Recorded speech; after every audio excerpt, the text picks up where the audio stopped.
Shalom, shalom, bien-aimé, que le nom de Jésus soit béni. Je vais tout de suite confier ce moment au Seigneur. Donc, pour certaines raisons, ça sera encore un message audio. Donc, ça sera encore un message audio aujourd'hui.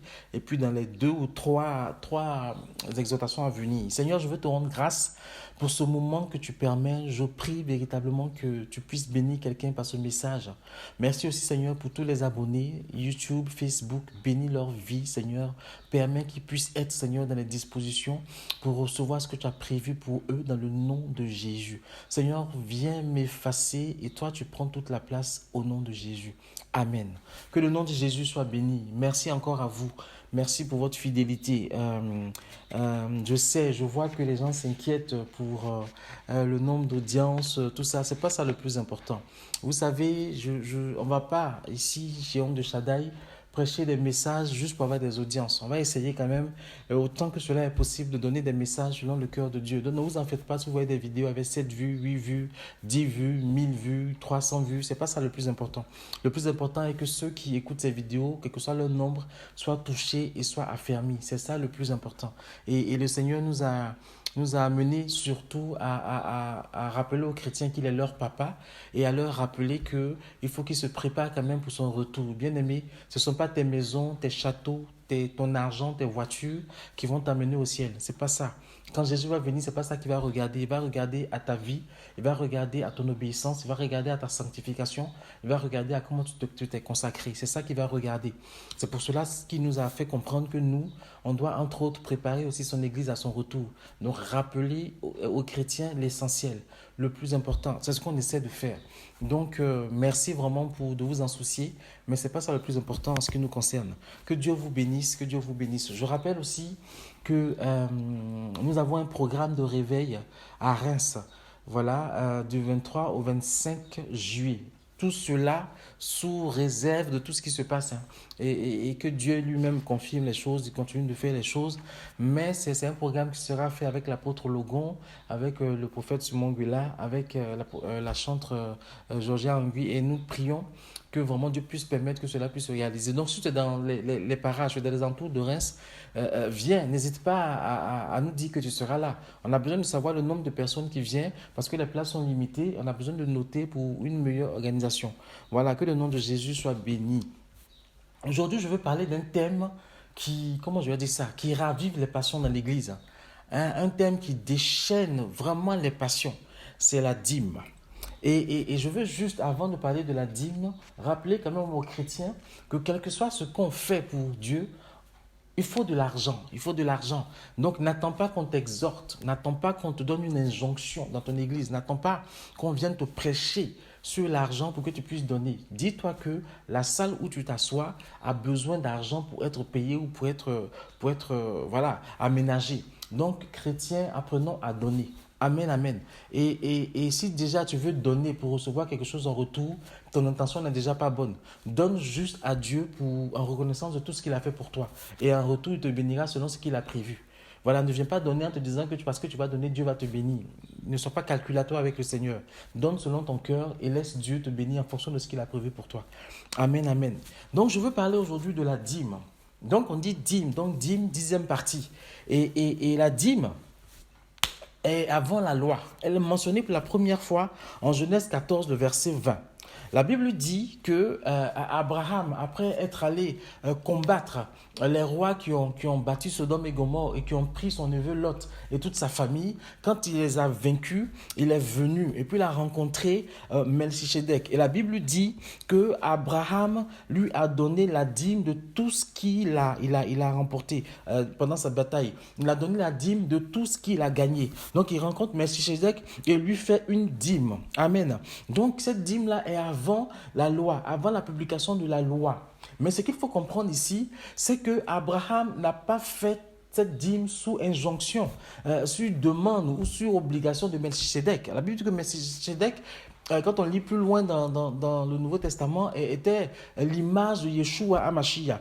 Mais il n'a pas obligé Abraham à donner cette dîme. Abraham l'a fait de bon cœur.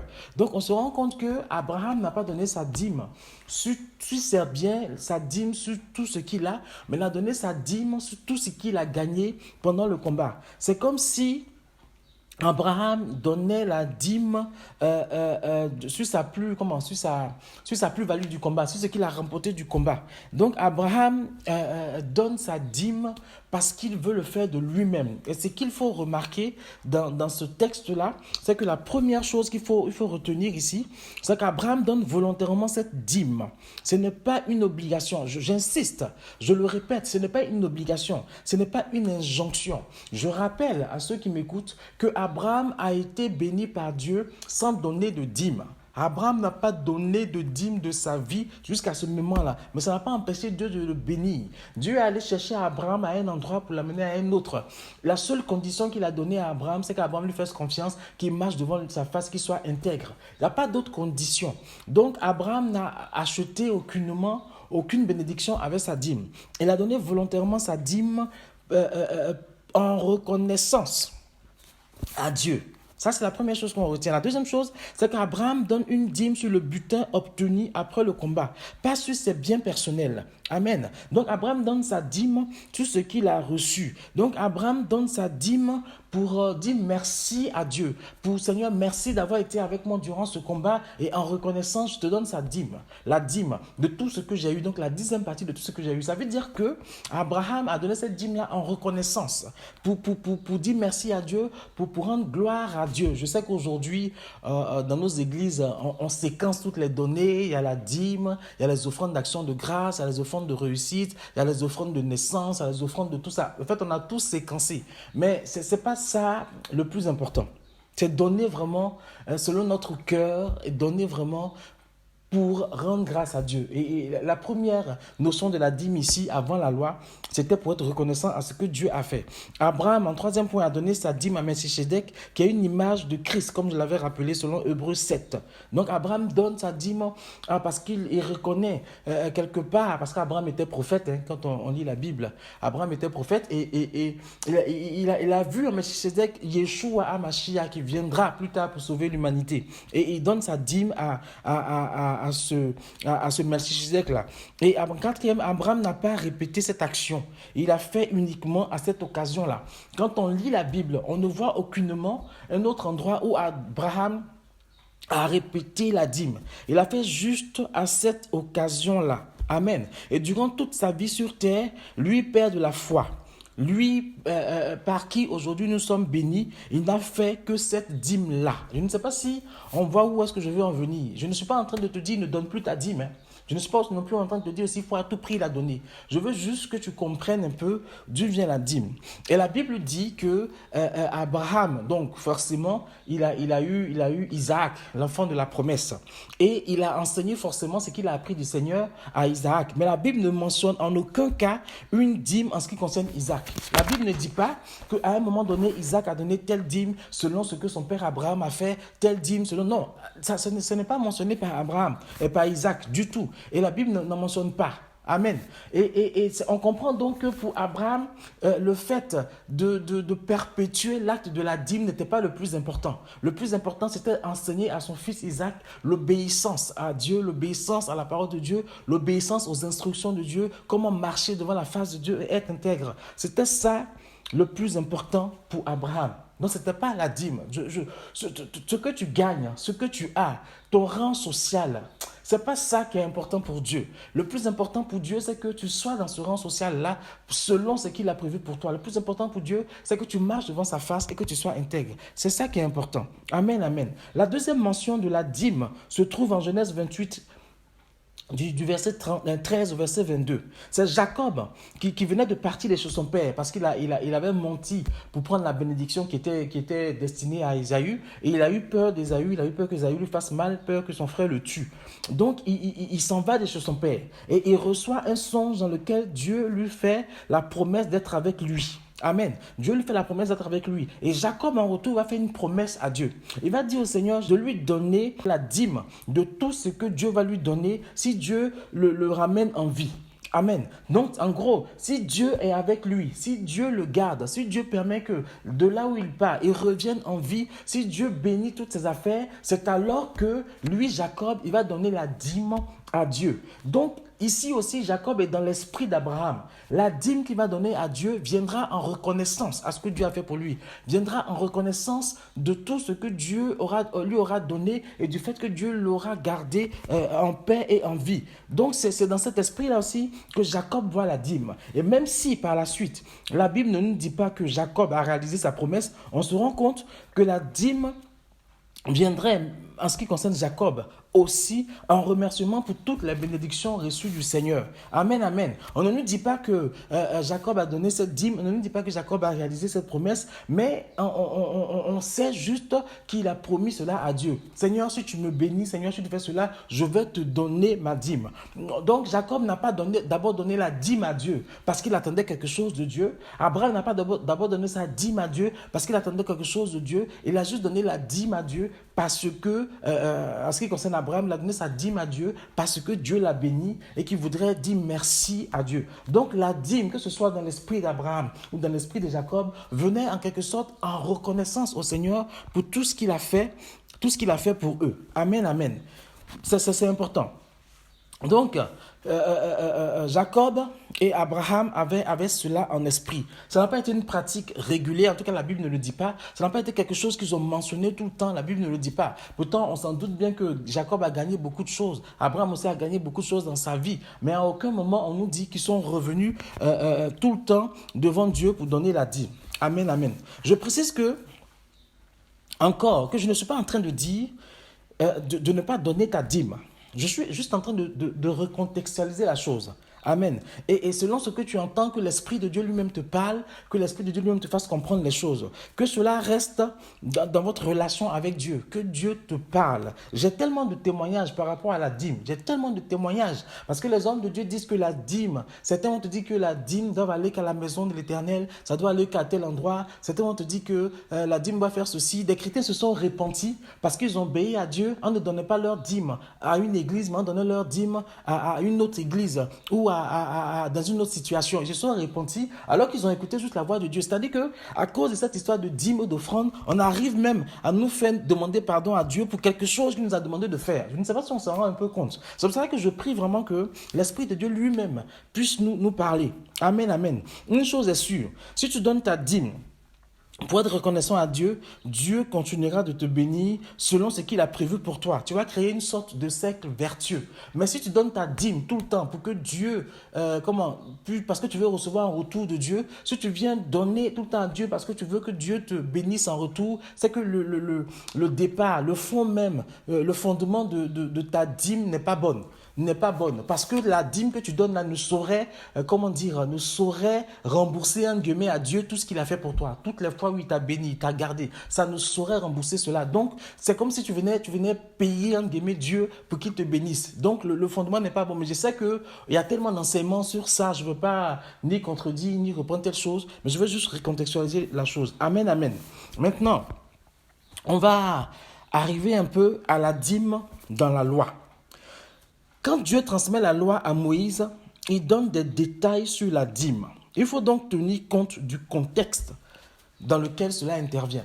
Dieu a créé la dîme pour un but précis. Dieu a voulu que la dîme qui a été donnée par Abraham soit instituée aujourd'hui, enfin, à cette époque-là dans la loi, pour un but précis. Amen, amen. Deutéronome 14, du verset 22 au verset 26. Alors, donc, selon la loi, les Israélites doivent aller tous les ans à Jérusalem pour apporter le 10e du produit de leur champ, ainsi que le vin nouveau et l'huile, les premiers-nés de leur troupeau. Cette dîme devait être mangée par la personne elle-même devant le Seigneur. Ça, c'est une première dîme. C'est-à-dire que tous les ans, les Israélites, ils doivent aller dans la maison de Dieu. Et puis, ils donnent le 10e de leurs produits, de leur champ, de leur vin nouveau, leurs enfants nouveau-nés et tout ça. Ils viennent devant Dieu. Et cette dîme-là, elle est normalement mangée par la famille qui vient devant Dieu présenter ça. C'est comme si on venait devant Dieu, manger devant la face de Dieu pour lui dire merci pour tout ce qu'il nous a donné, pour tout ce qu'il a fait pour nous. Ça, c'est une première dîme. Amen. Donc, Aujourd'hui, la question qu'on se pose, est-ce qu'il est normal que le chrétien qui apporte sa dîme ne puisse pas en bénéficier dans l'église? Est-ce qu'il est normal que moi, chrétien, je vienne donner ma dîme et puis on va me répéter tout le temps, la dîme c'est pour l'église, la dîme c'est pour l'église, la dîme c'est pour l'église. Je donne la dîme à l'église et je n'en bénéficie pas. Combien de chrétiens aujourd'hui, quand on va demander de l'aide à l'église nous dit qu'on n'a pas assez d'argent, on n'a pas assez de fonds pour vous aider. Mais on fait quoi de notre dîme? Est-ce que la dîme qu'on donne là, c'est seulement le pasteur, c'est seulement les membres de l'équipe pastorale qui doivent en bénéficier? Quelle est la part qui revient aux chrétiens eux-mêmes? Parce que dans cette première dîme dont parle Deutéronome 14, 22 à 26, ça nous parle c'est apporté devant l'Éternel, mais c'est eux-mêmes qui consomment cela. Amen, amen. En Deutéronome 14, verset 27 à 29, Dieu avait demandé au peuple d'Israël de donner une 10e partie de leur production aux Lévites, à l'étranger, à l'orphelin et à la veuve. Cette dîme-là était due tous les 3 ans. À la fin de l'année, cette dîme qui était due tous les 3 ans à la fin de l'année devait être déposée aux portes afin que les bénéficiaires puissent la collecter. Donc cette dîme-là, deuxième dîme, c'est une dîme à visée sociale. C'est une dîme à caractère social. Il faut comprendre que la dîme à cette époque-là était une bonne nouvelle pour les pauvres. C'était une bonne nouvelle pour les pauvres, c'était une bonne nouvelle aussi pour les Lévites parce que les Lévites, ils n'avaient pas de territoire, ils n'avaient pas on va dire, de territoire ou de champ qui pourrait leur apporter des bénéfices ou de la nourriture. Donc il fallait qu'on prenne soin d'eux, il fallait que le peuple entier prenne soin d'eux. Donc la dîme était d'abord pour eux. Aujourd'hui, tous les pasteurs, tous les serviteurs de Dieu disent qu'ils sont lévites, donc ils doivent consommer la dîme. Donc on leur donne la dîme, ils doivent en consommer. Bon, ça, je ne vais rien dire par rapport à ça, mais ça nous dit aussi que la dîme est apportée aussi pour l'étranger et à l'orphelin et à la veuve. Amen. Donc, il faudrait que dans nos églises-là, on puisse aussi penser à cette visée sociale-là de la dîme. La dîme n'était pas consacrée qu'aux Lévites, la dîme n'était pas consacrée à ceux-là qui servaient dans le temple de Dieu, mais la dîme était aussi consacrée à l'orphelin, était consacrée aussi à la veuve. Donc, la dîme était une bonne nouvelle pour les personnes nécessiteuses. La dîme était une bonne nouvelle pour les personnes dans le besoin. C'est aussi pour cela que Dieu a créé la dîme. Il faut que nos églises puissent aussi aider toutes les personnes nécessiteuses sans les juger. Il faut les conseiller, il faut les aider, il faut les porter. J'ai eu la grâce de faire quelques mouvements quand même, de faire quelques églises et j'ai vu trop de chrétiens venir à l'église le dimanche puis ne pas savoir comment manger à midi. Trop de chrétiens venir à l'église le dimanche puis ne pas savoir où dormir. Et le chrétien vient s'asseoir à l'église et que l'église fait le bilan de ce qu'il a reçu, de sa compta, et lui aussi dans le peu qu'il donne là, il donne un peu et puis il est triste de voir que l'église ne peut même pas chercher à l'aider. C'est vraiment triste. Le rôle social, le premier acteur social dans ce monde-là devait être l'église. Et il n'est pas normal comment je vais dire ça? En tout cas, il faut aider l'église. Amen, amen. Je n'ai pas envie de critiquer ou de dénoncer qui que ce soit, mais il faut vraiment qu'on aide l'église en aidant les orphelins, en aidant les veuves. C'est important. En Nombre 18, verset 20 au verset 24, Dieu dit aux Lévites qu'ils n'auraient point d'héritage dans la terre promise, mais que Dieu lui-même serait leur part, leur possession. Ainsi, il leur a donné les dîmes des enfants d'Israël comme salaire du service qu'il faisait dans la tente d'assignation. Donc, il faisait dans la maison de Dieu. En Nombre 18, verset 25 à 31, quand les Lévites recevaient leur dîme, ils devaient à leur tour donner leur dîme aux sacrificateurs. C'est ce qu'on appelait la dîme de la dîme. C'est-à-dire que les Lévites recevaient une dîme, une partie de la dîme qui était venue du peuple, et puis eux-mêmes, quand ils recevaient leur partie, ils donnaient la 10e partie de leur dîme aux sacrificateurs. Ce qu'on appelle la dîme des dîmes. Et cette dîme devait être apportée à la maison de Dieu, plus spécifiquement dans les chambres de la maison du trésor. Alléluia.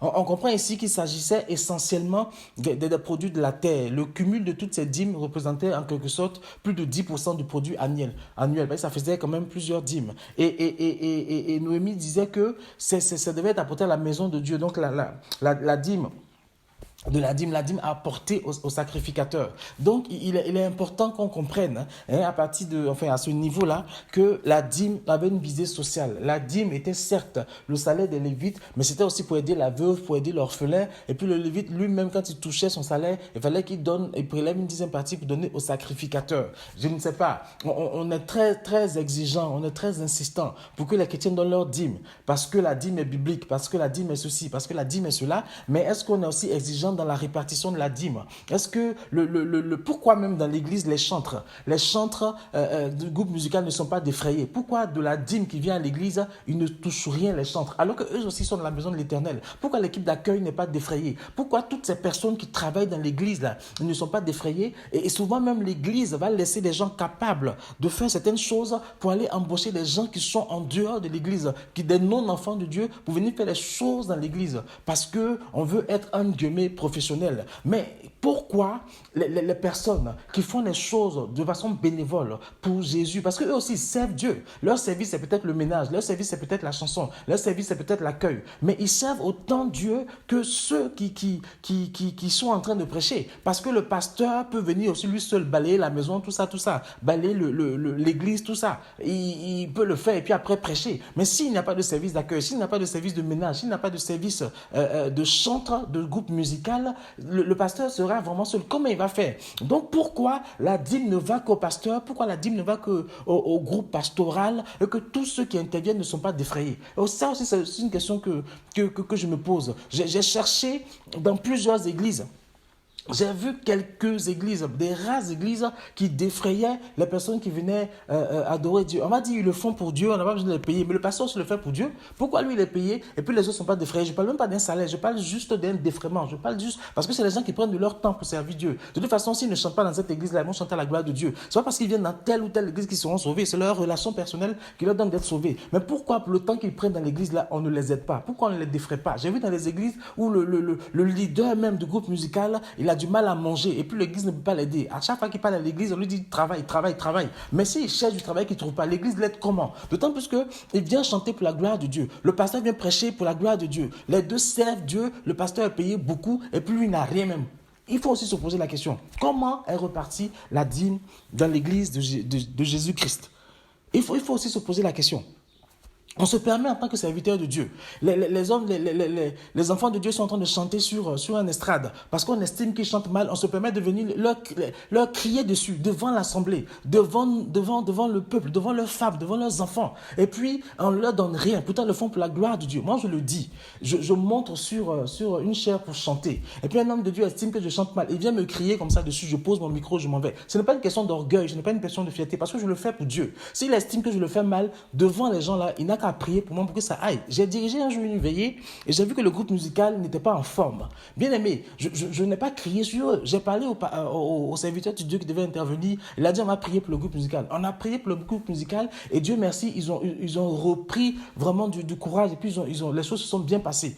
Voilà, on ne sait pas ce que les gens traversent, on ne sait pas ce que les gens vivent, on ne sait pas ce qui se passe. On ne peut pas venir, parce qu'on est pasteur, venir crier sur des femmes, sur des hommes qui sont des femmes de famille, des hommes de famille, venir crier sur eux comme ça parce qu'on est pasteur, alors qu'eux, ils vont finir de chanter, ils vont rentrer chez eux sans rien. Et que tu es pasteur, parfois dans nos églises, là, tu vas toucher un gros salaire, ou tu vas toucher un salaire, puis eux, ils n'ont rien. Il faut quand même, à un moment donné, être sage selon Dieu, et puis savoir que les gens qui viennent à l'église, qui viennent s'engager, c'est pas pour nous qui s'engagent, c'est pour Dieu.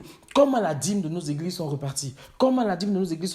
Il est important vraiment d'y réfléchir. Voilà, pour cette première partie, je vais m'arrêter là et je vais revenir sur la deuxième partie, parler vraiment de Malachie 3.10, le fameux verset qui dit « Apportez à la maison de Dieu vos dîmes aux offrandes, vous verrez si je ne vous fais pour vous les écluses des cieux. » Le fameux verset que tous les hommes de Dieu utilisent pour culpabiliser les chrétiens, pour culpabiliser les enfants de Dieu. Au lieu juste de les exhorter comme il faut pour donner, on va les culpabiliser. Tout ce qui se fait avec culpabilité, ça ne peut pas être agréé par Dieu parce que c'est pas volontaire, c'est pas volontaire. Donc on va revenir sur ça. La prochaine fois, je vais partir à partir de Malachie 3.10 et puis on va essayer d'exhorter un peu. Que le nom de Jésus soit béni et puis vraiment que l'Esprit de Dieu puisse nous parler par rapport à la dîme Et si nous sommes serviteurs de Dieu, que vraiment on laisse Dieu nous parler. Le Seigneur m'a fait comprendre que ses serviteurs, beaucoup de ses serviteurs vont rendre compte de tout ce qu'ils ont pris à ses enfants, de tout ce que ses enfants ont donné, et puis n'ont pas fait bon usage. Ils ont culpabilisé ses enfants, pour que ses enfants donnent beaucoup de choses, beaucoup d'argent, et puis ils n'ont pas fait les choses que lui, Dieu l'attendait. L'Église n'a même pas bénéficié de cela. C'est bien que les murs soient peints, c'est bien que l'Église puisse être agrandie, mais si le peuple de Dieu qui a l'Église a faim, a du mal, ça ne sert à rien. Il faut à un moment donné faire de l'usage de l'argent des chrétiens un usage selon Dieu, que Dieu nous inspire. Voilà, que Dieu vraiment nous inspire et que vraiment l'Église de Jésus-Christ ne soit pas un lieu où on vient et puis après on se sent dépouillé, mais que ça soit un lieu où on vient et on donne de bon cœur et puis après on rend grâce à Dieu pour tout ce qu'il fait pour nous et on vient lui donner encore de bon cœur. Que le nom de Jésus soit béni. Et puis merci. Si ce message vous a plu, n'hésitez pas à le partager, à le liker. Et puis si vous avez des questions ou des retours, n'hésitez pas à nous poser la question. Ça fera une joie de vous répondre. Voilà, bien de choses à tout le monde. Et puis on se voit samedi prochain. Bye bye.